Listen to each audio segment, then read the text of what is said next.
Good morning dear student. आज हम पढ़ेंगे नेशनल डेवलपमेंट। ठीक है। देखिए, नेशनल डेवलपमेंट यानी राष्ट्रीय विकास होता क्या है, कैसे होता है। If as we seen have individual seek different goals, then their nation of national development is also likely to be different. कहने मतलब as we have seen above, यानी हमने ऊपर देख लिया है कि इंडिविजुअल सी डिफरेंट गोल, यानी कि जो पारदर्शी डिफरेंट यानी अलग अलग जो लक्ष्य है उसके कारण हमारा जो नेशनल डेवलपमेंट होगा वो भी क्या होगा, अलग अलग होगा। यानी कि हर एक आदमी का अलग अलग जब गोल्स होगा, डिफरेंट डिफरेंट गोल्स होंगे, तो हमारे जो नेशनल डेवलपमेंट होगा, राष्ट्रीय जो विकास होगा, ये भी क्या होगा, अलग अलग होगा। Discuss among yourself on what ideas to do your development, यानी कि अब ये परिचर्चा कर आप लोगों को करना बताना है कि नेशनल डेवलपमेंट क्या होना चाहिए, नेशनल डेवलपमेंट में क्या होनी चाहिए। Most likely you would find the different student in the class have given different answer, यानी कि इस क्लास में डेवलपमेंट की जो डिफिनीशन है, ठीक है, डेवलपमेंट की जो डिफिनीशन है वो डिफरेंट स्टूडेंट यानी कि अलग अलग विद्यार्थी क्या देंगे, के पास अलग अलग इसका आंसर हो सकता है। In fact, you might yourself think many different answers and not be too sure of any of these. यानी डेवलपमेंट का कोई एक निश्चित आंसर नहीं है, डेवलपमेंट कुछ भी हो सकता है। ठीक है। It is very important to keep in mind that different person could have different as well complete notions of a country's development. कहने इट इज़ वेरी इंपॉर्टेंट, यह बहुत महत्वपूर्ण है टू कीप इन माइंड कि अपने दिमाग में, मतलब कि हम अपने दिमाग में डिफरेंट पर्सन, अलग अलग व्यक्ति के लिए क्या सोचते हैं। ठीक है। यानी कि हम अलग अलग व्यक्ति के लिए अपने दिमाग से क्या सोचते हैं, वो हमारा जो होगा कि उसके डेवलपमेंट के बारे में हम अलग अलग चीज़ें सोचते हैं। जैसे मान लीजिए एक व्यक्ति पुअर है और एक व्यक्ति रिच है, तो हम पुअर, जैसे मान लीजिए अगर कोई पुअर पर्सन है, ठीक है, तो हम पुअर पर्सन की क्वालिटी के बारे में सोचेंगे, इसकी फैसिलिटीज़ के बारे में सोचेंगे, इसकी एबिलिटीज़ के बारे में सोचेंगे, इसकी डीमेरिट के सोचेंगे, इसकी मेरिट के बारे में सोचेंगे। लेकिन अगर वह रिच व्यक्ति है, ठीक है, रिच व्यक्ति है, तो अगर धनवान व्यक्ति है तो इसके सिर्फ मेरिट के बारे में ही लोग सोच करके आगे बढ़ जाते हैं। However, इस प्रकार can all ideas considered equality important for, or if there are conflicts, how does one decide? यानी कि इस प्रकार इक्वालिटी इक्वाली इम्पोर्टेंट, महत्वपूर्ण है इसकी विशेषता, यानी कि किसी के ऊपर क्या क्वालिटी होती है। Are conflicts, how does the decide, क्या निश्चितता होनी चाहिए। What would be fair and just path for all. We also have to think whether there is better way doing things. We also have to think, यानी हमने ये निश्चय कर लिया है या हम ये आश्वस्त हैं टू थिंक, सोचने के लिए, there is better way of doing, कि कोई भी व्यक्ति कितना बेहतर काम कर सकता है या कोई भी व्यक्ति अपनी वस्तुओं के बारे में कितना अच्छा सोच सकता है। Would the idea benefit large number of people only small group, ठीक है। वुड द आइडिया यानी कि क्या एक विचार से, ठीक है, किसी एक विचार से कितने लोगों को बेनिफिट हो सकता है। National development means thinking about this question, ठीक है। नेशनल डेवलपमेंट का मतलब क्या है कि थिंकिंग अबाउट दिस क्वेश्चन, ये ऊपर जो ये आपके आंसर्स क्वेश्चंस दिए हुए हैं, इसके बारे में सोचना, इसके बारे में सोचना ही हमारा क्या है, नेशनल डेवलपमेंट है। जैसे what would be fair does just पथ फॉर ऑल, ठीक है। यानी कि हमारा जो वर्क है, यानी कि हम जैसे कोई काम कर रहे हैं तो वो हमारा, हमारे वर्क के बारे में कितने लोग सोच रहे हैं, क्वालिटी के बारे में कितने लोग सोच रहे हैं, डिसाइड के बारे में कितने लोग सोच रहे हैं, ठीक है। तो ये थिंकिंग ही क्या है, हमारा नेशनल डेवलपमेंट है। अब देखिए यहाँ पे आपको एक इमारत दी हुई है, ठीक है। यहाँ पे आपको इमारत दी हुई है और नीचे ये झुग्गी झोपड़ी बस्तियाँ हैं, गरीबों की, आदिवासी मान लीजिए गरीबों की बस्तियाँ हैं। तो यहाँ से यहाँ तक तो इनका डेवलपमेंट हुआ, ठीक है, यहाँ पे डेवलपमेंट हुआ, लेकिन अब इनका डेवलपमेंट हो रहा है, इनका डेवलपमेंट हुआ नहीं हुआ। यानी कि हमारी जो थिंकिंग थी हमारी जो थिंकिंग थी वो सोच क्या थी, सोच हमारी बस ये बिल्डिंग्स के लिए सोच बनी। लेकिन ये जो नीचे जो ये गरीब लोग रह रहे हैं, यानी कि जो पुअर पर्सन लोग रहे हैं, इनके लिए हमारी थिंकिंग नहीं बनी। तो यहाँ पे हमारा नेशनल डेवलपमेंट नहीं है। लेकिन यहाँ पे जो ये बिल्डिंगें बनी है, अपार्टमेंट बना है, यहाँ पे हमारा नेशनल डेवलपमेंट है। अगर नेशनल डेवलपमेंट तब होता जब इनको यहाँ से हटा करके कहीं अन्यत्र रख दिया जाता, या इस बिल्डिंग को हटा करके कहीं अन्यत्र बनाया गया होता, ठीक है। या यहाँ पे जो ये कच्चे मकान है, इनको भी जगह जगह पार्टीशन करके पक्के मकान बनाए होते, तो वो था नेशनल डेवलपमेंट। दोनों क्या हो जाता है आपका, नेशनल डेवलपमेंट हो जाता है, ताकि ये अच्छी सोच होती है। देखिए, vigil dumped 500 tons of liquid toxic waste into open air dumps in a city and in the surrounding sea। देखिए, अब विजिल डंप यानी कि 500 टन लिक्विड टॉक्सिक, ठीक है, यानी कि 500 टन जो लिक्विड द्रव जहर था, ठीक है, ओपन एयर यानी इसको खुले कूड़े में अफ्रीका के आबिद जान आइवरी कोस्ट शहर में इसको ओपन कर दिया गया था, खोल दिया गया था। The fumes from the highly toxic waste caused nausea, यानी इसके जहर के कारण क्या हुआ। देखिए, जब ये खुले में जब ये जहर को फैला दिया गया, तो ऐसे क्या क्या डिजीज हो गई, जी मितलाना हो गया, स्किन रसेस यानी कि स्किन डिजीज हो गया, फेंटिंग, ठीक है, दस्त आना, डायरिया, फेंटिंग उल्टी होना, डायरिया, दस्त आना। After a month 7% were dead, यानी कि एक महीने बाद, आफ्टर अ मंथ यानी कुछ महीनों बाद 7% डेड, 7 लोगों की मृत्यु हो जाती है। 20 इन हॉस्पिटल, 20 लोग अस्पताल में चले जाते हैं।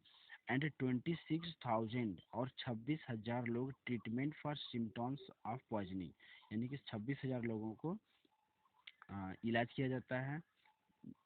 A multinational company dealing in petroleum and metals had contract a local company, the Ivory Coast, to dispose the toxic waste from its sea। एक मल्टीनेशनल कंपनी ने पेट्रोलियम एंड मेटल्स, ठीक है, द्रव और धातुओं की डीलिंग हुई थी, जो एक लोकल कंपनी के द्वारा आइवरी कोस्ट के बाहर इस लिक्विड टॉक्सिस को डिस्पोज किया। तो लिक्विड टॉक्सिस को जब इन्होंने डिस्पोज किया, तो इनको खुले में, ठीक है, यानी लिक्विड टॉक्सिस को इन्होंने ओपन एरियाज में डंप नहीं करना चाहिए था, क्योंकि ओपन एरिया में डंप करने के कारण इतने लोगों को नुकसान, 6,000 लोगों को ट्रीटमेंट करना पड़ा, 20 हॉस्पिटल्स गए, 7 लोगों की डेड हो गई। तो यहाँ पे हमारा नेशनल डेवलपमेंट काम नहीं किया, ठीक है, क्योंकि नेशनल डेवलपमेंट का मतलब होता है किसी को क्षति नहीं पहुँचाना।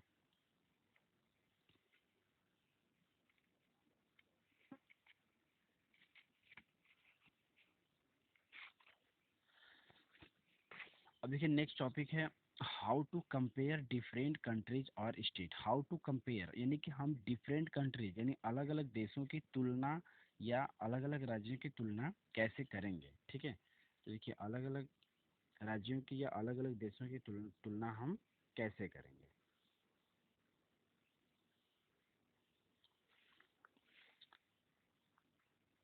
You might ask if development can mean different things, यानी कि यहाँ पे साफ बताया गया है कि development can mean different things, development अलग अलग चीज़ें हैं। How can some countries are generally called develop and other under develop, यानी कि हम किस प्रकार यह कह सकते हैं कि हाउ कैन सम कंट्रीज, यानी कुछ कंट्रीज क्या है, जनरली कॉल्ड डेवलप हैं, कुछ विकसित हैं, एंड अदर्स अंडर डेवलप, और कुछ अविकसित हैं। Before we come to this consider another question, यानी कुछ हम अन्य क्वेश्चन के माध्यम से देखते हैं, जैसे वेन, जब वी कंपेयर डिफरेंट थिंग्स, जब हम उनके अलग अलग वस्तुओं के कंपेयर करते हैं, तुलना करते हैं, they could face similarities as well as differences, यानी हम उनके समानता, ठीक है, यानी हम उनके समानता, दोनों देशों के समानता के बारे में अध्ययन करेंगे, और डिफरेंसेस और उनके अंतर के बारे में जब अध्ययन करेंगे, तब हमें पता चलेगा कि दोनों देशों के अंदर क्या सिमिलरिटीज है, क्या डिफरेंसेस। जैसे मान लीजिए हम उत्तर प्रदेश को ले लेते हैं, ठीक है, उत्तर प्रदेश को ले लेते हैं और बिहार को ले लेते हैं, ठीक है। तो अब यहाँ पे हम कोई एक चीज़ जब लेंगे तब ना हम कंपेयर कर पाएंगे। जैसे मान लीजिए एजुकेशन को ले लेते हैं, ठीक है, तो अब एजुकेशन पे हम इनकी सिमिलरिटीज या डिफरेंसेस को बता सकते हैं। Which aspect do we use to compare them लेकर student in the class itself, जैसे मान लीजिए उदाहरण के तौर पर हम अपनी कक्षा के विद्यार्थियों को लेते हैं। How do we compare different student, हम अलग अलग स्टूडेंट्स में कंपेयर कैसे कर सकते हैं? They differ in their height. तो देखिए अब यहाँ पे हमें डिफरेंस निकालने के लिए क्या करना होगा? जैसे अब हाइट, किसी की हाइट लंबी है, किसी की हाइट छोटी है। इसके बाद आप हेल्थ, ठीक है, हेल्थ में डिफरेंस निकाल सकते हो। टैलेंट, स्किल, ठीक है, यानी कोई अच्छी स्किल वाला होता है, किसी के पास अच्छी स्किल नहीं होती है। इंटरेस्ट, कुछ लोग पढ़ने में अच्छे होते हैं, कुछ लोग पढ़ने में अच्छे नहीं होते हैं। तो अब एक एक चीज़ पर हम कंपेयर करेंगे, ठीक है, एक एक चीज़ पर हम कंपेयर करेंगे। देखिए द हेल्दीएस्ट स्टूडेंट में not be most studies one.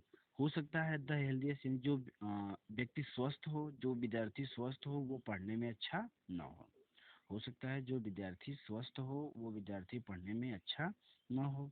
The most intelligent student may not be too friendship. जो मोस्ट इंटेलिजेंट यानी जो अच्छा विद्यार्थी है, हो सकता है वो मित्रता पूर्वक व्यवहार नहीं रखता हो, ठीक है। तो इस तरह से फ्रेंडशिप में हमने कंपेयर किया, और यहाँ पे हमने स्टडीज में कंपेयर किया। यानी कि यहाँ पे हेल्दीस्ट व्यक्ति हो सकता है कि पढ़ने में कमजोर हो, और जो कमजोर व्यक्ति है, कमजोर स्वास्थ्य वाला है, हो सकता है वो पढ़ने में अच्छा हो। सो इसलिए how do we compare student? The criteria we may use depend on the purpose comparison. यानी किसी एक चीज़ पे कोई हम एक ही चीज़ से हम कंपेयर नहीं कर सकते हैं। कंपेयर करने के लिए कोई हमारे पास विशेष थिंग होनी चाहिए। We use different criteria to choose sports team. अब जैसे हम स्पोर्ट टीम लेते हैं, डिबेट टीम लेते हैं, और म्यूजिक टीम, और टीम ऑर्गेनाइज अ पिकनिक, ठीक है। यानी कि sports team, debate team, music team और पिकनिक टीम। तो इन चारों टीमों का काम क्या है? अलग अलग काम है। स्पोर्ट्स टीम से और डिबेट टीम से हम कंपेयर करेंगे तो इन दोनों का रोल क्या है? अलग अलग है। स्पोर्ट्स टीम खेल के बारे में, अगर स्पोर्ट्स टीम से कंपेयर करना है तो एक अदर स्पोर्ट्स टीम होनी चाहिए, तब तो हम कंपेयर करेंगे। और डिबेट टीम, म्यूजिक टीम, अब जैसे म्यूजिक टीम है, देखिए म्यूजिक टीम तो दो म्यूजिक टीम रहेगी तब तो कंपेयर हो पाएगा। म्यूजिक टीम, मान लेते हैं ए हो गया, और म्यूजिक टीम बी हो गया, ठीक है। जैसे मान लीजिए आप लोग अंताक्षरी खेलते हो तो दो पार्टीशन होता है, तब जाकर कंपेयर होता है। भाई इसमें भी स्टूडेंट होते हैं, ठीक है, इसमें भी स्टूडेंट रहेंगे, इसमें भी स्टूडेंट रहेंगे, इधर भी सिंगर रहेंगे, और इधर भी सिंगर रहेंगे, ठीक है। तो ये तो सिमिलरिटीज हो गई। ये दोनों क्या हो गया? ये दोनों सिमिलरिटीज हो गया। लेकिन अब ये दोनों जो इक्वालिटी देंगे, यानी ये दोनों जो अपनी क्वालिटी देंगे, उस क्वालिटी के आधार पर हम दोनों में कंपेयर करेंगे। If we have to choose the question for all round progress of children in the class, how shall we do it? ठीक है, यानी कि हम पूरे क्लास में हम कंपेयर किस हिसाब से करेंगे? जब एग्जाम होता है तब हमारा कंपेयर ओपन होता है कि कौन सा बच्चा कितना पढ़ने में अच्छा है। Usually we take one or more important characteristics of person and compare them based on this characteristics. वास्तव में we take one or more important, वास्तव में हम एक या एक से अधिक, ठीक है, वास्तव में हम एक या एक से अधिक कैरेक्टरिस्टिक ऑफ पर्सन, यानी कि एक व्यक्ति की कैरेक्टर के माध्यम से ही, कैरेक्टर के आधार पर ही हम कंपेयर कर सकते हैं। ऑफ कोर्स वास्तव में there can be different about what important characters that suit for the basis comparison, friendliness and spirit of cooperation, creative और मार्क सिक्योर, ठीक है। कहने का मतलब कि जो हमारे पास ये कैरेक्टरिस्टिक है, चरित्र है, इस और फ्रेंडलीनेस है, मित्रतापूर्वक इनका जो व्यवहार है, इसी कॉपरेशन के आधार पर हम मार्क करते हैं कि कौन सा स्टूडेंट अच्छा है, कौन सा स्टूडेंट खराब है। This is true of development too. For comparing countries, their income is considered to be one of the most important attributes. अगर हम कंट्रीज की बात करें, ठीक है, डेवलपमेंट में कंट्रीज की बात करें, तो कंट्रीज में कंट्रीज के इनकम के आधार पर कंपेयर किया जाता है, ठीक है। कौन सी कंट्रीज कितना इनकम कर रहे हैं, उस इनकम के आधार पर हम कंट्रीज में कंपेयर करते हैं। देखिए more development than others with less income, more develop than others with less income, यानी कि मोर डेवलपमेंट अधिक विकसित है than others the less income, और दूसरे देश की आय क्या है, कम है। यानी एक कंट्री मोर डेवलपमेंट है और दूसरी कंट्री की इनकम लेस है। This is based on the understanding the more income means more of all thing that human being need. यानी कि मोर इनकम, अत्यधिक आय, more of all things that human being needs, यानी वहाँ के लोगों की ज़रूरत जो है वो ह्यूमन बीइंग्स की जो नीड है वो पूरी हो रही है। Whatever people like and suit है they will be able get greater income. ठीक है, यानी कि जहाँ की इनकम, जहाँ जहाँ लोगों की इनकम अच्छी है वो हमारा क्या है, ग्रेटर इनकम, यानी कि वो हमारा डेवलप कंट्री हो जाएगा। और जहाँ पे लेस है वहाँ पे हमारा ये अनडेवलप कंट्री हो जाएगा। सो इसलिए greater income itself considered to be one important goal. Now, what is the income of country? Instead, the income of country is income of all residents of country. Now, what is the income of country? अब किसी देश की आय, ठीक है, what is the income of country? किसी देश की आय क्या है, कैसे पता करेंगे कि कौन सा देश कितना कमाता है? तो initially the income of the countries, यानी देश की आय, the income of all residents of country, किसी कंट्री की जो आय होती है वो किस पे डिपेंड करती है, रेजिडेंस ऑफ कंट्री, वहाँ के निवासियों की टोटल आय पे डिपेंड करती है। This gives us total income of the country. ठीक है, यानी कि यहाँ पे जैसे मान लीजिए कोई देश है, जैसे मान लीजिए हम इंडिया की बात करते हैं। ठीक, तो इंडिया में अब 135 करोड़ लोग हैं। तो 135 करोड़ लोगों की जो इनकम होगी, जो टोटल इनकम होगी वो कंट्रीज की इनकम कहलाएगी। ठीक है, वो क्या कहलाएगी, कंट्रीज की इनकम कहलाएगी। However, for comparison between countries, total income is not such an useful measure since countries have different population. अब इसके जो कंट्री, इसको हम निकालेंगे कैसे?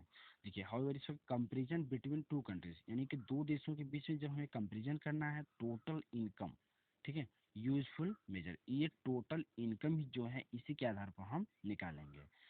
जितनी टोटल इनकम होगी उसमें हम पॉपुलेशन से डिवाइड करेंगे। ठीक है, total income upon population, total income upon population कर देंगे। इसका जो रिजल्ट आएगा वो हमारा क्या हो जाएगा,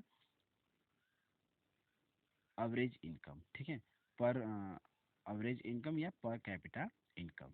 ठीक है, तो total income upon population income कर देंगे तो हमारा क्या हो जाएगा, एवरेज इनकम हो जाएगा। ठीक है, एवरेज इनकम, यानी ये पर व्यक्ति आय हो जाएगी। इस प्रकार we compare the average income which is the total income of the country divided by its population, the average income is also called per capita income. यानी कि पर व्यक्ति जो आय होगी वही हमारी क्या होगी, एवरेज इनकम हो जाएगी। अब देखिए नेक्स्ट है, इन वर्ल्ड डेवलपमेंट रिपोर्ट्स, यानी कि विश्व विकास report brought out of the world banks. ठीक है, विश्व विकास रिपोर्ट कहाँ से लिया गया, वर्ल्ड बैंक से लिया गया। This is used in classifying countries with पर कैपिटा इनकम यूएस डॉलर। ठीक है, यानी कि अगर 12,015 पर एनम एंड एबव इन 2070, यानी कि 2017 में सर्वे किया गया। ठीक है,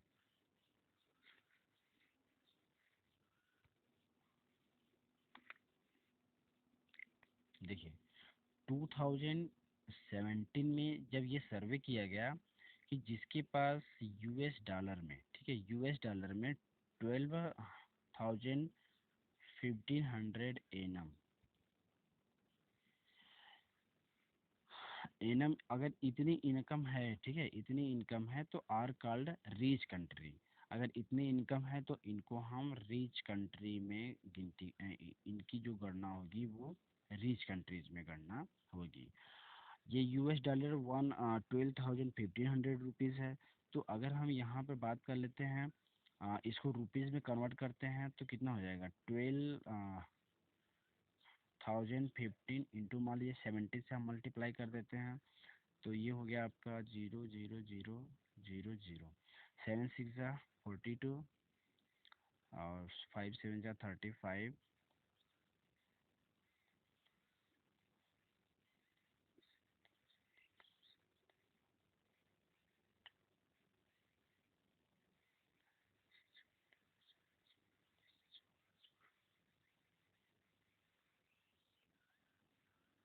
देखिए, यानी कि $12,056 जो है ये, अगर हम रुपीस की बात कर ले, इंडियन रुपीस की बात कर लेते हैं, तो ये कितना बन जाता है, 8,43,920 रुपीज़। तो इतना कमाने वाला व्यक्ति अगर एक साल में इतना कमाता है तो इसे हम रिच कंट्रीज में गणना करेंगे, ठीक है।